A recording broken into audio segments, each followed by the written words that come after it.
আর চুটকি এর কার্টুন দেখতে খুব ভালোবাসে।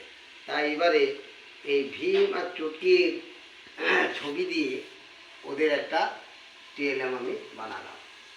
এটার সাহায্যে যোগ শেখা খুব সহজে যোগটা শেখা যাবে। বাচ্চারা ওই চুটকি আর ভীমকে দেখতে ভালোবাসে, এবার তাতে তাদের মনোযোগটা খুব ভালো হবে। তাই এই রকম টিএলএমটা আমি তৈরি করেছি। এবার কিভাবে যোগ করা যায় অতি সহজে সেটা আমি দেখাচ্ছি। ধরা যাক ভীমকে 5টা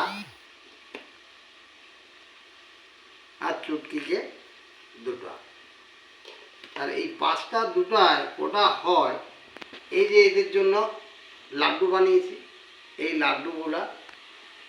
লাড্ডুগুলা ভীমকে 5টা লাড্ডু আমি খাওয়াচ্ছি। 1 2 3 4 5 ভীমের 5টা লাড্ডু ভীমকে খাওয়াচ্ছি। ভীম খাক। 1টা 2টা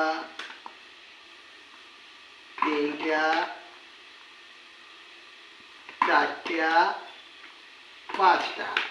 আর চুটকির আছে 2টা। চুটকির 2টা খাওয়ানো যায়। 1টা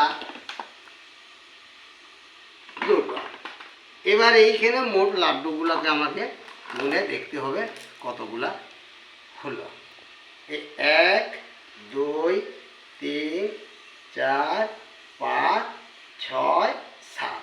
তাহলে দুজনে মিলে যে লাড্ডুগুলা খেলো 5 আর 2 মোট হলো 7। এই 7 হলো দুজনে 5 আর 2 যোগফল। এইভাবে ছোট ছোট শিশুরা নিজেরা ভীমকে লাড্ডু দেবে, চুটকিকে লাড্ডু দেবে, দিয়ে এইখানে লাড্ডুগুলো সব এসে জমা হবে, সেগুলো গুনে তারা দেখবে এবং তারা খুব আনন্দ সহকারে তারা এগুলা করবে এবং খুব সহজেই তারা যোগটা শিখে যাবে এবং এগুলা করার জন্যে তারা আনন্দও পাবে।